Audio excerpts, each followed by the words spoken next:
નમસ્કાર મિત્રો, હું રાજેશ ભાસ્કર આપ સૌનું યુટ્યુબમાં આપણી આ ચેનલ પર સ્વાગત કરું છું. મિત્રો, આજે આપણે તારીખ 25 ઓક્ટોબર 2025ના કેટલાક મોસ્ટ ઇમ્પોર્ટન્ટ કરંટ અફેર અને અગાઉની પરીક્ષામાં પૂછાયેલા કેટલાક ઇમ્પોર્ટન્ટ પ્રશ્નો વિશે ડિટેલમાં ચર્ચા કરીશું, જે આપને આવનારી પરીક્ષા માટે ખૂબ જ ઉપયોગી સાબિત થશે. તો મિત્રો, આપ આ ચર્ચા સાથે જોડાઈ રહેજો અને વિડીયોને પહેલેથી લઈને છેલ્લે સુધી પૂરેપૂરો જોવાનો આગ્રહ રાખજો. તો ચલો મિત્રો, શરૂ કરીએ. શરૂઆત કરતા પહેલા જણાવી દઉં કે જો તમારે આપણી આ યુટ્યુબ ચેનલને સબસ્ક્રાઇબ કરવાની બાકી હોય તો ચેનલને સબસ્ક્રાઇબ કરજો, નોટિફિકેશન બેલ આઇકોનને પ્રેસ કરીને, અને જો તમને વિડીયો પસંદ આવે તો વિડીયોને લાઇક કરજો, પરંતુ વિડીયોને શેર કરવાનું ભૂલશો નહીં. અત્યારે જ તમારા જેટલા પણ મિત્રો કોમ્પિટિટિવ એક્ઝામની તૈયારી કરી રહ્યા છે એ બધા મિત્રો જોડે આ વિડીયોની લિંકને શેર કરી દો. ચલો તો શરૂઆત કરીએ. સૌપ્રથમ જોઈશું અગાઉની પરીક્ષામાં પૂછાયેલા સામાન્ય વિજ્ઞાનના પ્રશ્નો, જેના જવાબો તમારે મને કમેન્ટ બોક્સમાં લખીને જણાવવાના છે. અને વિડીયોના લાસ્ટમાં જ્યારે હું તમને આ દરેક પ્રશ્નના જવાબ જણાવું ત્યારે તમારે ચેક કરવાનું છે કે તમે આપેલા પ્રશ્નોના જવાબમાંથી કેટલા પ્રશ્નોના જવાબ સાચા છે, અને જેટલા પણ પ્રશ્નો જવાબ સાચા હોય એનો આંકડો તમારે કમેન્ટમાં લખવાનો છે કે 10માંથી આટલા સાચા છે. ડેલી જીકે ટેસ્ટમાં આપણે રોજ 10 પ્રશ્નો પૂછીએ છીએ, એમાંથી 5 પ્રશ્નો સામાન્ય વિજ્ઞાનના હોય છે. બાકીના જે 5 પ્રશ્નો છે એ ગુજરાતના ઇતિહાસના છે. તો તમે તમારા આન્સર આપો નીચે કમેન્ટ બોક્સમાં, અને હું આજના કરંટ અફેરનો પ્રથમ પ્રશ્ન છે એની શરૂઆત કરું છું. પ્રથમ પ્રશ્ન છે કે ગુજરાતનું સૌપ્રથમ 12 માળનું ઊંચું હાઈરાઇઝ અને આધુનિક મોડલ સ્માર્ટ પોલીસ સ્ટેશન કમ રેસિડેન્સી ક્યાં બનાવવામાં આવશે? તો જવાબ આવશે ગાંધીનગર ખાતે બનાવવામાં આવશે. કઈ જગ્યાએ? ગાંધીનગર. તો ગુજરાતનું સૌપ્રથમ 12 માળનું ઊંચું હાઈરાઇઝ આધુનિક મોડેલ સ્માર્ટ પોલીસ સ્ટેશન કમ રેસિડેન્સી ગાંધીનગરમાં આકાર લેશે. ગૃહ વિભાગે આશરે 20 કરોડના આ પ્રોજેક્ટને મંજૂરી આપી છે. તમને ખબર છે ગુજરાતના હાલના જે ગૃહમંત્રી છે એમનું નામ શું છે? હર્ષ સંઘવી છે, જેઓ હવે નાયબ મુખ્યમંત્રી પણ બની ગયા છે ગુજરાતના. ઓકે, કઈ જગ્યાએ બનાવવામાં આવશે? 20 કરોડના ખર્ચનો પ્રોજેક્ટ છે. તો ગાંધીનગરના ઇન્ફોસિટી વિસ્તાર છે ત્યાં ધોળાકુવા મેટ્રો સ્ટેશન પાસે. સમય મર્યાદાની વાત છે તો વર્ષ 2026 સુધીમાં કાર્ય કરવાનું આયોજન છે. સુવિધા: આ ઇમારત પોલીસ સ્ટેશન અને પોલીસ પરિવારના રહેણાંકને એક જ છત નીચે લાવશે. 3 માળની વાત કરીએ તો આધુનિક police station, technological infrastructure, FIR દસ્તાવેજનું કોમ્પ્યુટરાઇઝેશન, સીસીટીવી કંટ્રોલ રૂમ વગેરેની સાથે. 8 માળની વાત કરીએ તો પોલીસ કર્મીઓને રહેવા માટે 2 BHK ફ્લેટ જેવા આવાસો રહેશે. આ પ્રોજેક્ટ ન્યૂ ગાંધીનગરની વધતી વસ્તીની જરૂરિયાતને પૂરી કરશે અને પોલીસ વિભાગ માટે આધુનિક વર્કિંગ એન્વાયરમેન્ટ ઊભું કરશે. તમને ખબર હોય તો હવે ફાયર હોય કે પોલીસ હોય, અભિયમ હોય, એમના માટે વન એન્ડ ઓનલી એક નંબર છે 112. રિસન્ટલી તમને ખ્યાલ હોય તો આજ મહિનામાં આપણે પોલીસ સ્મૃતિ દિવસ ઉજવ્યો છે. કઈ તારીખે ઉજવ્યો છે એ તમારે જણાવવાનું છે કમેન્ટ બોક્સમાં લખીને. ભારતના 53માં મુખ્ય ન્યાયાધીશ એટલે કે ચીફ જસ્ટિસ ઓફ ઇન્ડિયા કોણ બનશે? તો જસ્ટિસ સૂર્યકાંત છે, તેઓ આપણા ભારતના જે સુપ્રીમ કોર્ટ છે એના મુખ્ય જજ એટલે કે ચીફ જસ્ટિસ ઓફ ઇન્ડિયા બનવાના છે. તો જસ્ટિસ BR ગવાઈ છે, એમની નિવૃત્તિની પ્રક્રિયા શરૂ થઈ ગઈ છે. વરિષ્ઠતા એટલે સિનિયરિટીના માપદંડ મુજબ સુપ્રીમ કોર્ટના જે જજ છે જસ્ટિસ સૂર્યકાંત એ દેશના 53માં CJI બનવા તૈયાર છે. કેન્દ્ર સરકારે કાયદા મંત્રાલય દ્વારા વર્તમાન CJI જસ્ટિસ ગવાઈને તેમના અનુગામીની ભલામણ માટે પત્ર લખ્યો છે. વર્તમાન CJI જસ્ટિસ BR ગવાઈ 24 નવેમ્બરના રોજ નિવૃત્ત થવાના છે, એક્ઝેક્ટ એક મહિના પછી. જસ્ટિસ સૂર્યકાંત એમની નિવૃત્તિ 9 ફેબ્રુઆરી 2027, એટલે વરિષ્ઠતા ક્રમમાં પ્રથમ હોવાથી એમની નિમણૂક નિશ્ચિત છે. પછી નિમણૂક થઈ જાય એટલે ફરીથી આપણે આ પ્રશ્ન ભણી લઈશું. જસ્ટિસ સૂર્યકાંત હરિયાણાના સૌથી યુવા એડવોકેટ જનરલ બન્યા હતા. 2018માં હિમાચલ પ્રદેશ હાઈકોર્ટના મુખ્ય ન્યાયાધીશ બન્યા હતા અને ત્યારબાદ 2019માં સુપ્રીમ કોર્ટમાં આવ્યા હતા. તમને ખબર હોવી જોઈએ કે આપણા ભારતના મુખ્ય જજ એટલે ભારતની સુપ્રીમ કોર્ટના જે મુખ્ય જજ પ્રથમ કોણ હતા? જો ખબર હોય તો કમેન્ટ બોક્સમાં લખીને જણાવજો. ભારત યુનેસ્કો COP10 બ્યુરોનું ફરીથી ઉપ અધ્યક્ષ બન્યું છે. તો આંતરરાષ્ટ્રીય convention against doping in sports એના હેઠળ ભારતે યુનેસ્કોના COP10 બ્યુરોના ઉપ અધ્યક્ષ તરીકે ફરીથી ચૂંટવામાં આવ્યું છે. પેરિસમાં યુનેસ્કોના મુખ્યાલય ખાતે 20 થી 22 ઓક્ટોબર દરમિયાન COP10નું સત્ર યોજાયું હતું. આ પુનઃ ચૂંટણી રમતગમત શાસનમાં ભારતની વધતી જે વૈશ્વિક પ્રતિષ્ઠા અને સ્વચ્છ રમતગમત પ્રત્યે તેની મજબૂત પ્રતિબદ્ધતા દર્શાવે છે. ભારતે વેલ્યુ એજ્યુકેશન થ્રુ સ્પોર્ટ્સ એ અભિગમ રમતગમત દ્વારા મૂલ્ય શિક્ષણને અપનાવવા માટે સફળતાપૂર્વક હિમાયત કરી છે, જે નૈતિકતા અને ફેર પ્લેને પ્રોત્સાહન આપશે. આ સત્રમાં અજરબૈજાન શેને અધ્યક્ષ તરીકે ચૂંટવામાં આવ્યું છે. યુનેસ્કો COP10 તમને ખબર છે યુનેસ્કોનું full form United Nation education scientific and cultural organisation, headquarter પેરિસમાં આવેલું છે. એના અધ્યક્ષનું નામ તમને જો આવડતું હોય તો કમેન્ટ બોક્સમાં લખીને જણાવી શકો છો. ઓકે, ભારતમાં UNESCO world heritage site total કેટલી છે? ગુજરાતમાં તો 4 છે. તમને ખબર હોય તો તમે કમેન્ટ બોક્સમાં લખીને જણાવજો.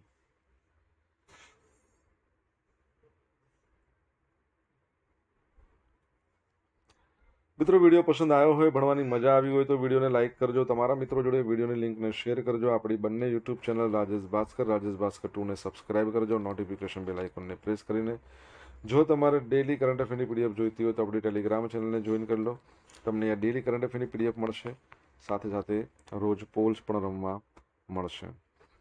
તાજેતરમાં કોને પ્રતિષ્ઠિત બ્રિટિશ એકેડેમી બુક પ્રાઇઝ મળ્યું છે? તો જવાબ આવશે સુનિલ અમૃત. ધ બર્નિંગ, બરાબર છે અર્થ. તો ભારતીય મૂળના ઇતિહાસકાર છે, યેલ યુનિવર્સિટીના પ્રોફેસર છે.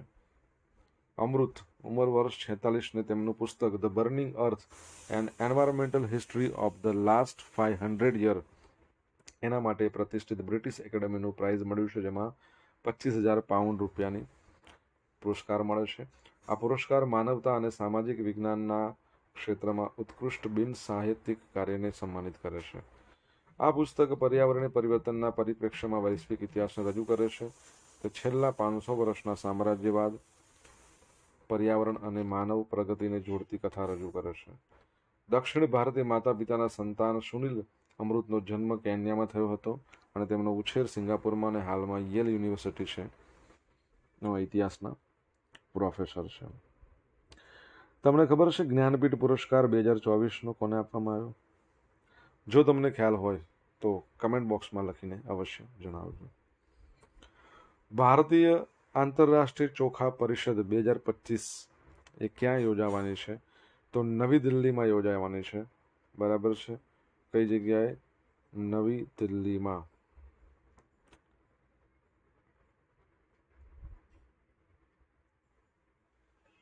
તો ભારતીય આંતરરાષ્ટ્રીય ચોખા પરિષદ 2025 આ મહિનાની 30મી તારીખે એટલે કે 30મી ઓક્ટોબરના રોજ નવી દિલ્હીમાં ભારત મંડપમ છે ત્યાં યોજાવાની છે, જેમાં ફિલિપાઇન્સ, ઘાના, નામીબિયા, ગામ્બિયા આના વિદેશ મંત્રીઓ 2 દિવસીય કાર્યક્રમમાં ભાગ લેશે.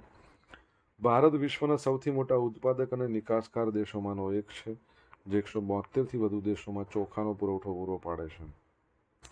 ભારત આંતરરાષ્ટ્રીય ચોખા પરિષદ હિસ્સેદારોને વૈશ્વિક ખાદ્ય પુરવઠા શૃંખલાઓમાં તેમની હાજરી સ્થાપિત કરવાની તક પૂરી પાડશે.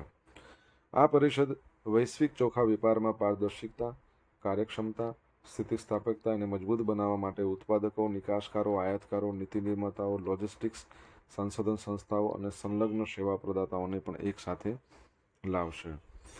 ચોખાની વાત આવી છે, તમને ખબર છે આપણા ભારતની અંદર સૌથી વધારે ચોખાનું ઉત્પાદન કરતું રાજ્ય કયું છે? તમને ખબર હોય તો તમે જણાવી શકો છો કમેન્ટ બોક્સમાં લખીને. આગળ વધીએ આપણે.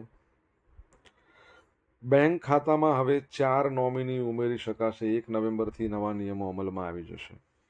તો ગુરુવારે જે 23 ઓક્ટોબર હતી ત્યારે નાણાં મંત્રાલયે જાહેરાત કરી દીધી છે. તમને ખબર છે આપણા ગુજરાતની અંદર મંત્રીમંડળ બદલાઈ ગયું છે, નવું મંત્રીમંડળ આવ્યું છે, જેમાં નાણાં મંત્રાલયનો ચાર્જ કોને આપવામાં આવ્યો છે, એટલે કે નાણાં મંત્રી કોણ બન્યું છે? તમારા માટે પ્રશ્ન છે, કમેન્ટમાં લખજો.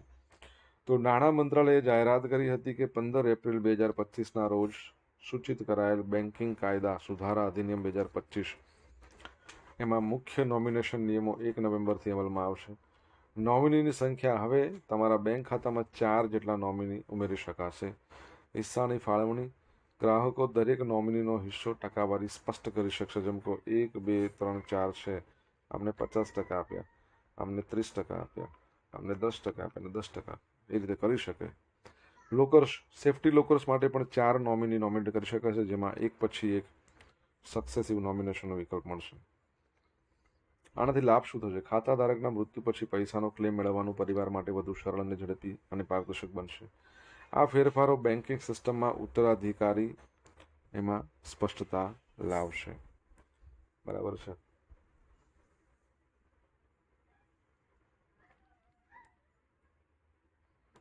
ઓકે, તમને ખબર હશે કેન્દ્રીય નાણામંત્રી કોણ છે? તો કેન્દ્રીય નાણામંત્રી છે શ્રીમતી નિર્મલા સીતારમણ, જેમણે 8 વખત બજેટ રજૂ કર્યું છે. યાદ રાખજો. ચલો આગળ વધીએ આપણે નેક્સ્ટ પ્રશ્ન તરફ. ઓકે, હવે સોશિયલ મીડિયાના માધ્યમથી તમે મારી સાથે કનેક્ટ રહી શકો છો. મારું એટલે આપણું ઇન્સ્ટા આઈડી છે rajesh.i.bhaskar. ફેસબુક આઈડીની વાત કરીએ તો ફેસબુક આઈડી છે RI ભાસ્કર, અને ટેલિગ્રામ ચેનલની વાત કરીએ તો ટેલિગ્રામ ચેનલ રાજેશ ભાસ્કર છે, જ્યાં ડેલી કરંટ અફેરની તમને PDF મળશે અને પોલ્સ પણ રમવા મળશે. જો તમને ભણવાની મજા આવી હોય ને તો વિડીયોની એક જ લાઈક કરવાની છે, તમારા મિત્રો જોડે વિડીયોની લિંકને શેર કરવાની છે, અને ચેનલ સબસ્ક્રાઇબ કરવાની બાકી હોય તો સબસ્ક્રાઇબ કરજો, નોટિફિકેશન બેલ આઇકોનને પ્રેસ કરીને. ઇન્ડિયન કોસ્ટગાર્ડે ગોવા શિપયાર્ડ લિમિટેડમાં કયું અદ્યતન ફાસ્ટ પેટ્રોલ વેસલ સામેલ કરવામાં આવ્યું છે? તો જવાબ આવશે અજીત અને અપરાજિત બંનેને એડ કરવામાં આવ્યા છે. તો ઇન્ડિયન કોસ્ટગાર્ડ એમણે ગોવા શિપયાર્ડ લિમિટેડમાં 2 નવા અદ્યતન fast petrol vessels ICGS Ajit અને ICGS અપરાજિત લોન્ચ કર્યા છે. આ ગોવા શિપયાર્ડ લિમિટેડ દ્વારા બનાવેલા 8 ફાસ્ટ પેટ્રોલ વેસલ્સની શ્રેણીમાં અંતિમ જહાજો છે.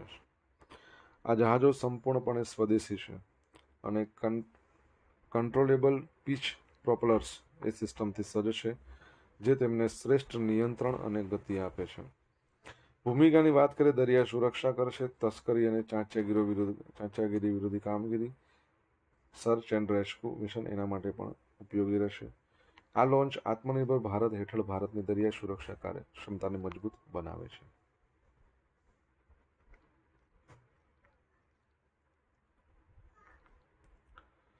ઇન્ડિયન કોસ્ટગાર્ડ ફોર્મેશન થયું હતું 1977માં. 1978માં એનો એક્ટ આવ્યો. આમ તમે કહો તો 1 ફેબ્રુઆરી 1977માં ફોર્મેશન, એટલા માટે 1 ફેબ્રુઆરીને ઇન્ડિયન કોસ્ટગાર્ડ ડે તરીકે ઉજવવામાં આવે છે. એક્ટ ભલે 1978માં આવ્યો. ઇન્ડિયન કોસ્ટગાર્ડ એનો મુદ્રાલેખ બહુ સરસ છે, વયમ રક્ષા મહ, વી પ્રોટેક્ટ. હેડક્વાર્ટર નવી દિલ્હીમાં, અને તમારે જણાવવાનું છે કે હાલમાં એના ડિરેક્ટર જનરલ કોણ છે. કમેન્ટ બોક્સમાં લખીને જણાવો તમને આન્સર આવડતો હોય તો. પ્રખ્યાત જાહેરાત ગુરુ પિયુષ પાંડેનું 70 વર્ષની વયે નિધન. તો ભારતના સૌથી પ્રસિદ્ધ જાહેરાતકર્તાઓ અને સર્જનાત્મક ઉદ્યોગમાં પરિવર્તન લાવનારા વ્યક્તિ પિયુષ પાંડેનું 70 વર્ષની વયે નિધન થયું છે. ભારતીયમાં તેમની રચનાઓ અહીંયા થોડું આવી ગયું. તેમની રચનાઓ જેમ કે કેડબરીની કુછ ખાસ હે, ઠંડા મતલબ કોકાકોલા, ફેવિકોલની રમૂજી કોમેડી યાદગાર જાહેરાતો એ માત્ર માર્કેટિંગથી પર રહીને સાંસ્કૃતિક પ્રતીકો બની ગઈ છે. પિયુષ પાંડેની વાત કરીએ તો ઓજિલવાઈના ગ્લોબલ ચીફ ક્રિએટિવ ઓફિસર અને ભારતના એક્ઝિક્યુટિવ ચેરમેન હતા. એમણે ફેવિકોલ, કેડબરી 2014માં ભાજપની ઝુંબેશ સૂત્ર એના માટે ભારતના આઇકોનિક જાહેરાત બનાવી. 2007માં કાન્સ ડાયરેક્ટર લાયન્સ જ્યુરીની અધ્યક્ષતા કરનાર પ્રથમ ભારતીય હતા. 2016માં પદ્મશ્રી. તમને ખબર છે ને, બીજેપીમાં 2014માં લોકોએ ચૂંટણીનું એક સૂત્ર લાવ્યા હતા, અબ કી બાર મોદી સરકાર. આ લાવવાવાળા આમણે છે. તો આમની બહુ મહત્વપૂર્ણ ભૂમિકા છે, જેમણે ભારતમાં રાજકીય જાહેરાતોના દ્રશ્યને ફરીથી આકાર આપ્યો છે. રિસન્ટલી તમને ખબર હોય, ભારતીય એક અભિનેતા શોલે ફિલ્મમાં જેલરનું એમણે અભિનય કર્યો હતો, જેલરનું પાત્ર નિભાવ્યું હતું, અંગ્રેજો કે જમાને વાળું. એમનું અવસાન થયું છે. નામ તો કહો, બહુ ઇઝી નામ છે અને મને લાગે છે તમને આવડતું જ હશે. બરાબર છે. કમેન્ટ બોક્સમાં લખો જો તમને નામ આવડતું હોય તો. હવે જોઈશું અગાઉની પરીક્ષામાં પૂછાયેલા સામાન્ય વિજ્ઞાનના પ્રશ્નો. પહેલો પ્રશ્ન, નીચેનામાંથી કયો રોગ વિષાણુથી થતો નથી? કુષ્ઠ રોગ. હીરાની ગણતરી કેરેટ આધારિત થાય છે, તો 1 કેરેટ એટલે કેટલું વજન? તો 0.2 ગ્રામ, 0.2 ગ્રામ.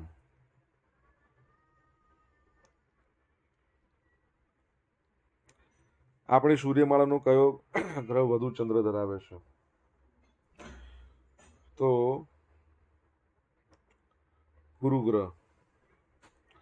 એકચ્યુઅલમાં આ જ્યારે પ્રશ્ન પરીક્ષામાં પૂછે ને ત્યારે ગુરુ હતો. હવે તમને પૂછે ને તો શનિ આવશે.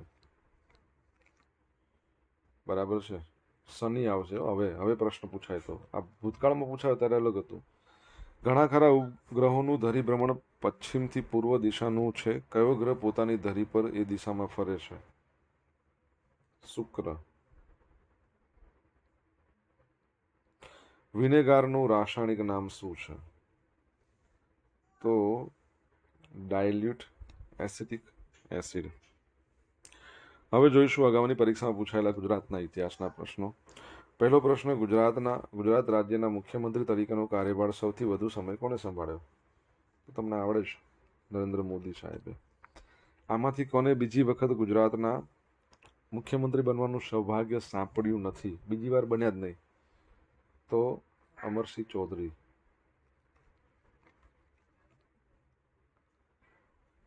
આ સ્થળ ગાંધીજી સાથે સંકળાયેલ નથી કીધું છે. અક્ષરધામ. અશ્મિના ઉંમરનો અંદાજ માટે કઈ પદ્ધતિ કાર્બન ડેટિંગ C14 પણ કહેવાય છે પદ્ધતિ? પાટણમાં આવેલી રાણી કી વાવ કોણે બંધાવી હતી? રાણી ઉદયમતી, ભીમ એકના પત્ની રાણી ઉદયમતી. 7 માળની છે, ગુજરાતની યુનેસ્કો વર્લ્ડ હેરિટેજ સાઇટની અંદર એનું નામ છે. બરાબર છે. 2014માં એને યુનેસ્કો વર્લ્ડ હેરિટેજ સાઇટમાં એડ કરવામાં આવી હતી. હવે મિત્રો ગઈકાલે પૂછેલા પ્રશ્નનો જવાબ જોઈ લઈએ. પહેલો પ્રશ્ન, ગુજરાતમાં હથિયાર બનાવતી પ્રથમ ફેક્ટરી કયા જિલ્લામાં બનાવવામાં આવી રહી છે? રાજકોટમાં. સનાએ ટાકાઇચી કયા દેશના પ્રથમ મહિલા પ્રધાનમંત્રી બન્યા? તો જાપાનના. હવે આજે પૂછેલા પ્રશ્નનો જવાબ જોઈ લઈએ. પહેલો પ્રશ્ન હતો કે દર વર્ષે ભારતમાં પોલીસ સ્મૃતિ દિવસ ક્યારે મનાવવામાં આવે છે? 21મી ઓક્ટોબરના રોજ. સેકન્ડ પ્રશ્ન, ભારતના પ્રથમ CGI કોણ હતા? તો હરિલાલ કણિયા. તમને પૂછે ભારતના પ્રથમ ગુજરાતી CGI કોણ? તો એ પણ હરિલાલ કણિયા, કેમ કે ગુજરાતી હતા. ત્રીજો પ્રશ્ન, યુનેસ્કોના જે અધ્યક્ષ છે, હેડ છે, એમનું નામ શું છે? એન્દ્રે ઓઝલે. ચોથા નંબરનો પ્રશ્ન, જ્ઞાનપીઠ પુરસ્કાર 2024 કોને આપવામાં આવ્યો હતો? વિનોદ કુમાર શુક્લા છત્તીસગઢના છે. પાંચમા નંબરનો પ્રશ્ન, ગુજરાતના નાણામંત્રી જે હતા જૂના, એના એજ છે? કનુભાઈ દેસાઈ જ છે. છઠ્ઠા નંબરનો પ્રશ્ન, ઇન્ડિયન કોસ્ટ ગાર્ડ એના ડિરેક્ટર જનરલ હાલમાં કોણ છે? 26મા નંબરના છે, પરમેશ શિવમણી. સાતમા નંબરનો પ્રશ્ન શું છે? તો સૌથી વધારે ચોખાનું ઉત્પાદન કરતું રાજ્ય ભારતમાં પશ્ચિમ બંગાળ છે. અને આઠમા નંબરનો પ્રશ્ન કે રિસન્ટલી બોલિવૂડના અભિનેતા જેમણે શોલેમાં અંગ્રેજો કે જમાને કે જેલર હે આ ડાયલોગ પ્રખ્યાત કર્યો હતો, જેલર બન્યા હતા, શું નામ? અશરાની. એમનું અવસાન થઈ ગયું છે. હવે મિત્રો જોઈશું ગઈકાલના કરંટ અફેરમાંથી પૂછેલા કેટલાક ઇમ્પોર્ટન્ટ પ્રશ્નો, જેના જવાબો તમારે કમેન્ટ બોક્સમાં લખીને જણાવવાના છે. પહેલો પ્રશ્ન, મુખ્યમંત્રી ભૂપેન્દ્ર પટેલે ગરવી ગુજરાત હાઈસ્પીડ કોરિડોરના 9 પ્રોજેક્ટ માટે કુલ કેટલી રકમ રૂપિયા કરોડમાં મંજૂર કરી છે? તો શું આવશે? કમેન્ટમાં લખવાનું છે. તાજેતરમાં ભારત અને બીજા કયા દેશે રામાનુજન જુનિયર રિસર્ચ પ્રોગ્રામ શરૂ કર્યો છે? તમને જવાબ આવડે ને તો કમેન્ટ બોક્સમાં લખીને જણાવજો. આ હતા આજના દિવસના કેટલાક મોસ્ટ ઇમ્પોર્ટન્ટ કરંટ અફેર. સાથે આપણે જોયું અગાઉની પરીક્ષામાં પૂછાયેલા કેટલાક ઇમ્પોર્ટન્ટ પ્રશ્નોના જવાબોની સાથે. આશા રાખું બધાને ભણવાની મજા આવી હશે. મજા આવી તો વિડીયોને લાઈક કરો. તમારા મિત્રો જોડે વિડીયો લિંકને શેર કરો. આપણી બંને યુટ્યુબ ચેનલ રાજેશ ભાસ્કર 2ને સબસ્ક્રાઈબ કરો, નોટિફિકેશન બેલ આઇકોનને પ્રેસ કરીને. તો મિત્રો, thank you so much for watching this video. Have a nice day. Jai Hind, જય ભારત, જય જય ગરવી ગુજરાત.